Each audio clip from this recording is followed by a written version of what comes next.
Hello guys, good evening সবাইকে। সবাই কেমন আছো? আশা করছি সবাই ভালো আছো আর আমরাও ভালো আছি। যে দেখো, এই যে এখন বিকালবেলা মানে সন্ধ্যা, এখন বাজে সন্ধ্যা 6টার সময়। তো এখন যাচ্ছি, প্রথমে যাব বাজারে, তারপর যাব বাপের বাড়িতে। তো তোমরা টাইটেল দেখে অবশ্যই বুঝতে পেরেছো, সেটা আমি তোমাদেরকে পরে মানে আস্তে আস্তে বলবো। এখন রাস্তায় বেরিয়ে এসেছি পুরোই। দেখো, একে নিয়ে যাওয়া মানে বিশাল জ্বালাতনের ব্যাপার একটা। ওকে এইটুকু দুধ খাইয়ে আনা 1 ঘন্টা মতো লেগে গেছে।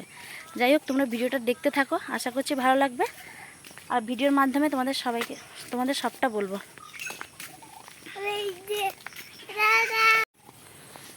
এই যে রিক ব্লগ করে করে যাচ্ছে, আমি ব্লগ করলাম, রিক এখন ব্লগ করে করে যাচ্ছে। নিচে তাকিয়ে যাও, কিন্তু সারা রাস্তাটা কিন্তু গোবর। আমাদের এই রাস্তাটা এত ক্যাচেড়া, মানে কি বলবো তোমাদের, বিরক্তকর লাগে এইটুকু রাস্তা আসতে। আমি ব্লগ করলাম, ও একটু ব্লগ করছে, বৃষ্টি পড়ে যাচ্ছে পুরো ঝিরিঝিরি করে। তাড়াতাড়ি হাঁটো, ভিজে যাব না হলে। গাইস, ঝিরিঝিরি করে বৃষ্টি পড়া শুরু করে দিয়েছে। আর দিদিরাও এসছে ওখান থেকে, বাড়ি থেকে এসে বাজারে আছে। আমারই যেতে লেট হয়ে গেলো, ওরা ওখান থেকে চলে এলো, আর আমি এইটুকু যেতে আমার এতটা সময় লেগে গেল। যাই হোক, ওরা এসে এখন বাজারে আছে, আমি যাব, তারপর বাজারে গিয়ে কেনাকাটা করব, তারপরে এসে বাবার বাড়িতে যাব। দিদিরা অনেকক্ষণ আগে এসে এখানে দাঁড়িয়েছিল আমার জন্য। তো আমি ওখান থেকে আসি, মানে আসার পরে রিককে রেখে দিয়ে এসেছি তিতলির কাছে, মানে বাপের বাড়িতে রিককে রেখে দিয়ে এলাম, কারণ অনেক জিনিসপত্র কেনাকাটা হবে, যার জন্য আপাতত তো 4-5টা দোকান ঘুরতেই হবে। তো যার জন্য রিককে নিয়ে আসাটা খুবই অস্বাভাবিক হয়ে যাবে। মানে ও তো কেমন করে, ও কোথাও গিয়ে 5 মিনিট মতো দাঁড়াবে না, যার জন্য আমি রিককে রেখে দিয়েছি তিতলির কাছে। কোনো অসুবিধা নেই, ও ঠিক সামলে নেবে। আর ওর যেটা দরকার সেটাও ওর কাছে দিয়েছি। আর এই যে দোকানটা দেখতে পাচ্ছ, এই দোকানে আমি মানে আমার প্রত্যেকটা স্টেশনার্স বলো বা কোনো মেকআপের জিনিস বা কোনো মানে যে কোনো একটা গিফট বলো, A to Z আমার সব এই দোকান থেকেই আমার নেওয়া। তো এখানে আসলে খুব একটা বেশি কিছু বলতে হয় না, মানে অল্প বলাতেই ওই দাদাটা আমাদেরকে মানে অনেক কিছু দেখিয়ে দেয়। তো যাই হোক, এখানে আমি হ্যাপি বার্থডের কিছু জিনিসপত্র নেব, তো ওগুলো নিয়ে তারপর এখান থেকে বেরিয়ে যাব। এখানে আর সেরকম কিছু আনবো না, কারণ এবারে যে আমি তিতলিকে যে গিফটটা দেবো এই দোকান থেকে কিন্তু নেই, যার জন্য আমি এই দোকানে আর যাচ্ছি না, মানে এই দোকানে আর কোনো গিফট কিনছি না, আলাদা দোকান থেকে একটা কিনবো। তো এই যে আমার ক্যামেরাটা ধরে দিয়েছে পূজা, তো পূজা এসেছিলো বলে খুবই ভালো হলো। আর দিদি তো দাঁড়িয়ে আছে, আর দিদির ছেলেও আছে। তো এখানে মানে অল্প কিছুই নেব, হ্যাপি বার্থডে শুধু জিনিসপত্র।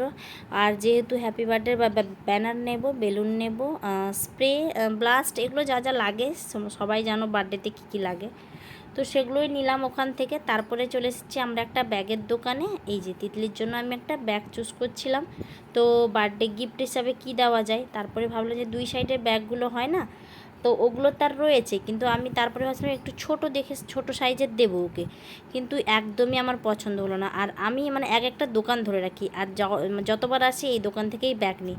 মানে তিতলির এত ব্যাগ, আমার সাইড ব্যাগ, মেজ দিদির জন্য সব কিছু আমি এখান থেকেই নিই, যার জন্য আমি এই দোকানটায় এসেছি। আর এই দিদিটা না খুব ভালো, মানে একটা জিনিসকে আমাদেরকে 10টা জিনিসকে কেড়ে কেড়ে দেখাবে যে এটা ভালো হবে, আর ওরা বলে দেয় যে এটা ভালো হবে, এটা নিতে পারো, এরকম করে বলে দেয়। তো যাই হোক, দাম তো একটু বেশি থাকবেই, ভালো জিনিসের দাম বেশি। যাই হোক, তারপরে এখানে দিদি একটা সাইড ব্যাগ নিল, দিয়ে বলছিল যে কোনটা ভালো হবে কোনটা ভালো হবে। আমার ঠিক আছে, এটাই ভালো হবে, মানে দিদির পছন্দ করেছে, তার মানে ঠিক আছে এটাই নিয়ে নাও। তো এই ব্যাগটা নিলাম, মানে এই ব্যাগটা নিল দিদি।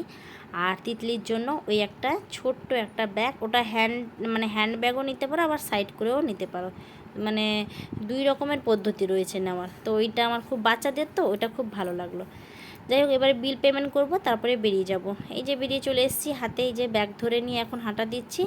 এখন এসেছি একটা জামার দোকানে। এই যে দেখো, আমাদের রামনগরে মানে দেশ বন্ধু সব থেকে মানে ভালো, সবগুলোই ভালো, কিন্তু আমাদের দেশ বন্ধুতে যেহেতু একটু চেনা জানা রয়েছে, আর দেশ বন্ধুতে খুব ভালো ভালো কুর্তির কালেকশানও রয়েছে এখানে সামনে, আর ভেতরের থেকেও আছে। তো সামনে আমার খুব একটা মানে কুর্তিগুলো পছন্দ হচ্ছিল না, মানে আমি দিব ব্যাগ আর দিদি কী দিবে, তো দিদি বললো যে একটা কুর্তি দেওয়া যাক।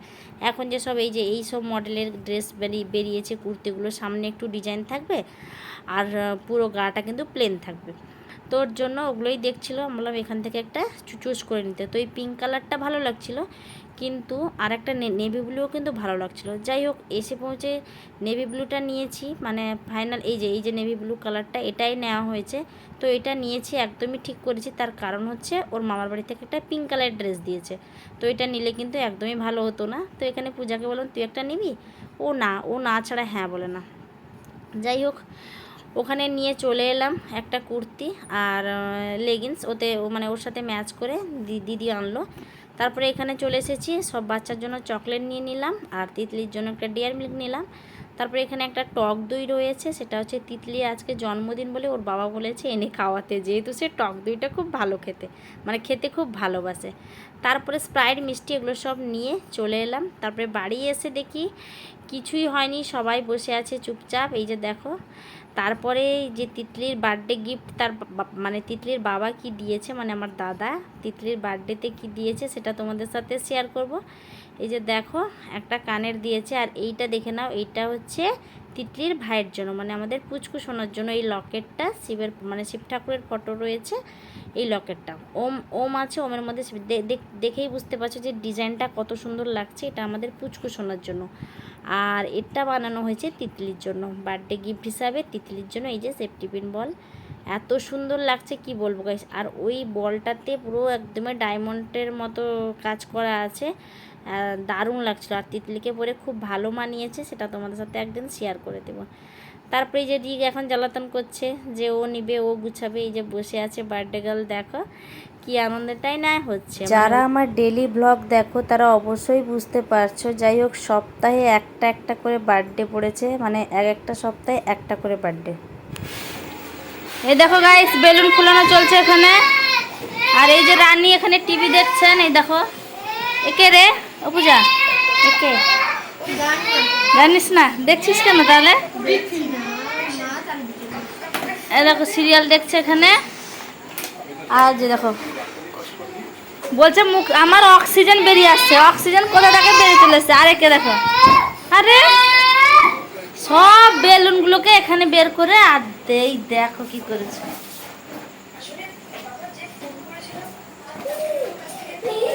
আর কটা আছে? বানতে পেরেছিস তো?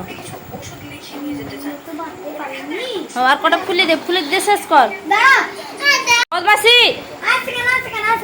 দেখো এ কি করছে, দেখো গাইস, এর কাছে একবার ছাড়াচ্ছে, ওর কাছ থেকে একবার ছাড়াচ্ছে। এই দেখো,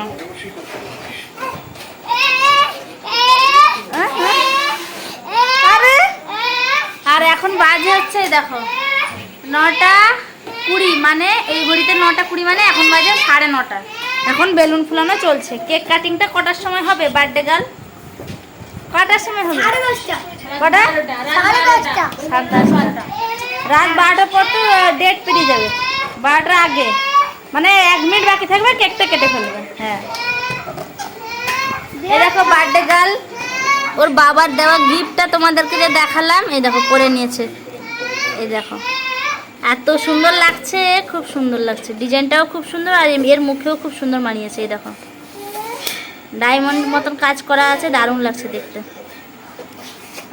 দেখো ভালো লাগছে, ভালো লাগছে। এই যে বার্থডের জন্য পুরো, এই যে হ্যাঁ তুমি খাবে। 13 বছর হয়ে গেল তিতলি, যে দেখো দেখে মনে হচ্ছে এর বয়স 13 বছর বলে।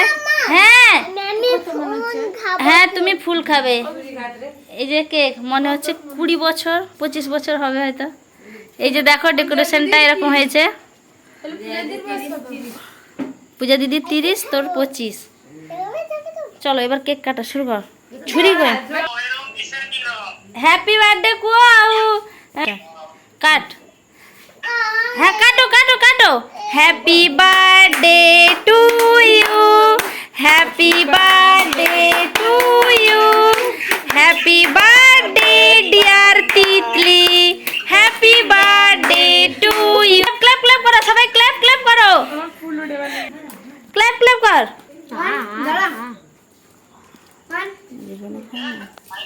আমার দেখো কেক ঢাকানোর ব্যবস্থা করা হয়েছে,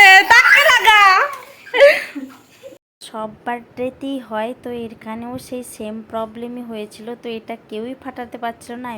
আমি বললাম যে উল্টো দিক দিয়ে করো। যাই হোক, আমি তো ফাটাতে পারি না, তো এটা লাস্টে খুলে তার মাথায় ঢেলে দেওয়া হয়েছিল। তো সেটা তোমাদের বলে দিলাম।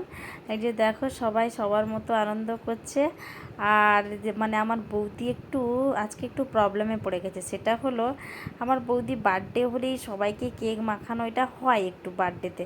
তো আমি খুব একটা পছন্দ করি না কেক মাখানো। যাই হোক, আর আমার বৌদি কেক মাখানোর মতো আজকে সেরকম কোনো মানুষই নেই, যার জন্য দেখো ওর ভাগনাদের সাথে ও মানে আনন্দটা শেয়ার করে নিচ্ছে। যাই হোক, রিক তো আমাদের পুরো একদমই যেই লাগিয়েছে রিকও বললো যে আমিও মুছে লাগাবো। এই যে ছাতাটা পুরো হয়ে গেছে, আর এইখানে দেখো রিক যতটা মজা করছে, মানে আমার বৌদিও ততটাই মজা করছে, এরকম একটা ব্যাপার। যাই হোক, অনেক দিন পর সবাই আবার একসাথে, খুব ভালোও লাগছে। আবার কিছুদিন পর আরও একটা অনুষ্ঠান রয়েছে, তো সেখানেও তো আমি ভাবছি যে সেদিনকে ভিডিওটা আমি করব। যাই হোক, তো রাতে কি কি রান্না বান্না হয়েছে সেটা তোমাদের সাথে শেয়ার করি। চলো, ঘর দুয়ারের অবস্থা খুবই খারাপ। এই যে দেখো, রাত্রেবেলা আজকে হয়েছে, তো আজকে হচ্ছে গুরু পূর্ণিমার দিন ছিল। মানে ব্লগটা আমি যদিও পরে এডিট করছি, গুরু পূর্ণিমা ছিল, তিতলির বার্থডের দিন, তার জন্য নিরামিষ হয়েছিল। মানে নিরামিষ মানে মানে মাংস হবে না, পেঁয়াজটা হয়েছিল। তো তার জন্য লুচি আর পনির চিলি হয়েছিল। এই যে, আর মিষ্টি তো থাকবেই, মিষ্টি স্প্রাইট এগুলো তো থাকবেই। মানে লুচির সাথে একটু মিষ্টি পায়েস না হলে, পায়েস না সরি, মিষ্টি আর স্প্রাইট না হলে একটু ভালো লাগে না। খাওয়া দাওয়া এখনও হয়নি, তোমাদের সাথে শেয়ার করে দিলাম। তো সবাই মিলে এখন খাওয়া দাওয়া করবো। আর রিক এখানে কী করছে দেখবে, চলো তোমাদের দেখাই। এই যে দেখো, বেলুন ফাটানোর জন্য এই যে ছুরি নিয়ে পুরো বেলুন ফাটাতে একদমই, মানে দেখতেই পাচ্ছ, মানে ওর বার্থডেতে না চামচ নিয়ে এসছে, ছুরি না, এটা চামচ নিয়ে এসছে বেলুন, এই যে ফাটিয়ে দিল। ওর বার্থডেতে যেহেতু সে সেফটি পিন দিয়ে ফাটানো হয়েছিল, তো সেটাই তার মনে পড়ে গেছে। বিশাল গরম পড়েছে, আর বৃষ্টি পুরো ঢেলেই যাচ্ছে। কি করে বাড়ি যাব সেটাই চিন্তা। এখন বাজে 11টা বাজতে 15 মিনিট বাকি আছে, খাওয়া দাওয়া এখনো হয়নি। খাওয়া দাওয়া করে আমি এখন বাড়ি যাব, কিন্তু বাড়ি কি করে যাব সেটাই ভাবছি। বিশাল বৃষ্টি ঢালছে, আর রিককে নিয়ে কোলে করে ওখানে নিয়ে যেতে মানে আমার অবস্থা পুরো খারাপ হয়ে যাবে। আর অনেকটা রাত হয়ে গেছে, বাড়ি তো আমি যাবই। যাই হোক, খাওয়া দাওয়া শেষ হোক, তারপরে দেখা যাক আমি বাড়ি যাচ্ছি কি আজকে কি করছি না করছি।